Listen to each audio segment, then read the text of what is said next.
everyone! Sino na dito yung nakapag-loan na kay Loansbay? Nako, pakishare po dyan sa comment section kung magkano yung na-approve na loan amount sa inyo. Kasi ngayon po, ito po yung vlog natin for today. Kasi hindi naman ako papayag na hindi ko masusubukan at hindi ko maa-applyan itong si Loansbay. So for today's vlog nga guys, i-review ko po si Loansbay. And for those na hindi pa po alam itong bagong loan application na to na available sa Google Play Store, nako, wag ka muna mag-i-install at magda-download dito para siya i-applyan. Kasi dito guys, 10,000 daw yung pinapaloan niya, pero hindi pala 10,000.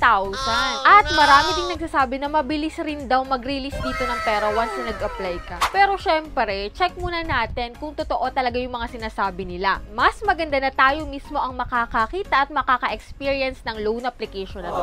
And ito nga guys, no, mailang vloggers na rin po na nakapag-apply dito at nakapag-review, pero malay natin, may konti siyang pagbabago, no? Kasi last week pa to available and pinapa-review din po ito ng isang commentator natin, no, na i-review ko nga tong si Loansbay. Kaso ngayon lang ako nagka-time para i-review siya at para applyan ko siya. Pero bago tayo pumunta kay Loansbay guys, kung kayo ay hindi pa nakakapag-claim ng inyong prizes, kasi po nung Monday, in-announce ko po yung ating 5 lucky winners para sa ating pa-Gcash giveaway. And in-announce ko rin po kung sino yung nanalo sa ating pa-cellphone giveaway. O diba?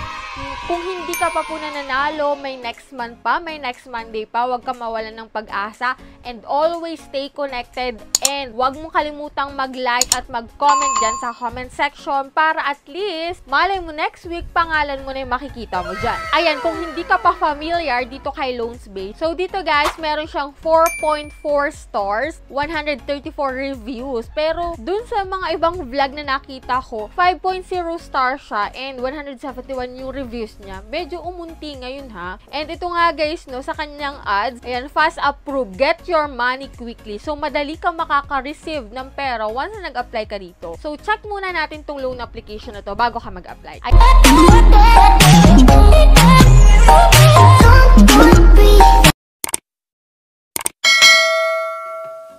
Ayan, disclaimer no, hindi po tayo agent or promoter nitong si Loansbay. So, sa katunayan nga guys, gusto ko siyang applyan para maipakita, lalo sa mga first time na hindi pa alam tong si Loansbay. Kasi ito po ay available sa Google Play Store, madali siyang mahanap, and sigurado ako pag may nakita ko yung bago tulad nito, a-applyan siya agad. And wrong moves yun, no? So, ito nga guys, a-applyan ko na siya. So, under siya guys ng Fundex Credit Lending Incorporation. So, as usual naman, mag-e-enter ka dito ng iyong active mobile number and magsisend doon ng OTP. So, click natin guys yung login or sign up. And after nun guys, yan, nakalagay nga dito 10,000 pesos, yung pinakang maximum loan amount. Pero pag first time ka, nako, medyo malabo tong 10,000. Kasi diba, sa mga loan application ngayon, nagsisimula po yan sa mababang amount. Hanggang sa mag-reloan ka, dun pa lang siya tataas. And dito nga guys, magkano ba yung maa-approve sa akin na loan amount bilang first time na maglo-loan dito kay Loansbay? And ito nga guys, 91-day loan term and 0.08%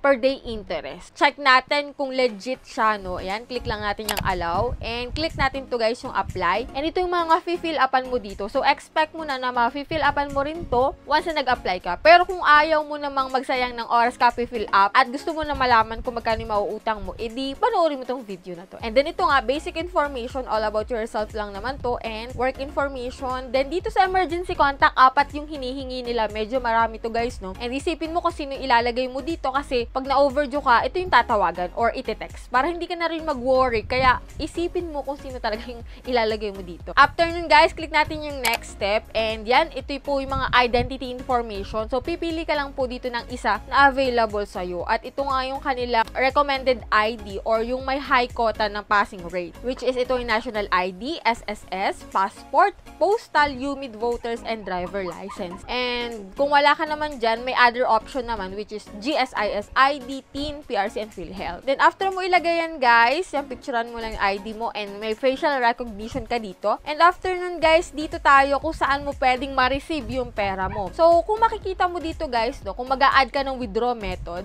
may mga transfer fees na nakalagay dito. And, ang kataasan is yung sa RD Pawn Shop and M. Luhulier. No, kung wala ka namang e-wallet, you can choose M. Luhulier and RD Pawn Shop. Yun nga lang, 130 pesos yung transfer fee. And sa e-wallet is 25 pesos lang. Click na natin dyan, yung next, and ito nga, di ba 10,000 kanina? So, ito yung na-approve po sa akin na loan amount. Mas mababa po siya sa 10,000. Sabi ko nga sa inyo kanina, kapag first time, mababa pa po yan. Ito nga guys, so 2,000 pesos yung pinapalo ni Loansbay para sa mga first time na tulad natin. And dito nga guys, kung i-click natin tong loan information, dapat alamin mo to kasi hindi po 2,000 pesos agad-agad yung marireceive mo. May ibabawas pa dyan. At ano-ano yun.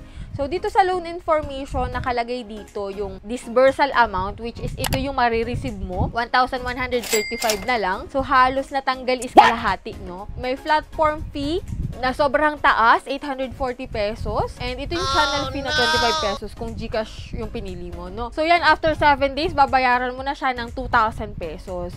1,135 lang yung marireceive mo and 2,000 mo siya babayaran. Let me know dyan sa comment section sa mga nakapag-try at nakautang na dito kay Loansbay. Totoo ba na 1,135 lang marireceive? So, kasi ito, nireview ko lang siya para sa inyo, para sa mga first time na wala pang idea dito kay Loansbay. So, that's all for today. Yan lang po yung video natin about dito kay Loansbay. Sa mga hindi pa dyan nakasubscribe sa aking YouTube channel ako, pakiclick na po yung subscribe button. At i-on nyo na rin po yung notification bell nyo para updated kayo sa mga bagong naglalabasan na utangan ngayon, para updated na rin kayo sa ating pa-GCash giveaway. So, see you on my next vlog, guys. Bye-bye na muna.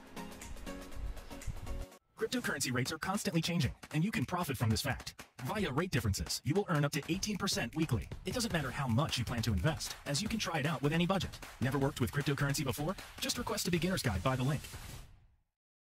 Sa mga gusto ng extra earnings dyan, ito po yung download link ng Turlo Royal account. Napakasimple lang po mag-login dito. Go to their dashboard. And as you can see on their dashboard, meron sila ditong receive funds for PayPal na umaabot na ng $2,430.98. So, ganun kalaki guys. At meron na sila ditong earnings na $281.57.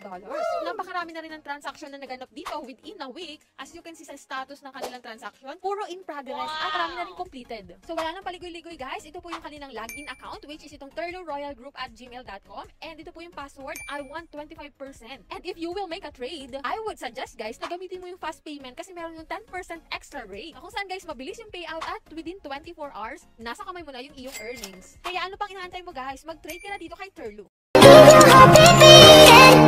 Gone, breathing.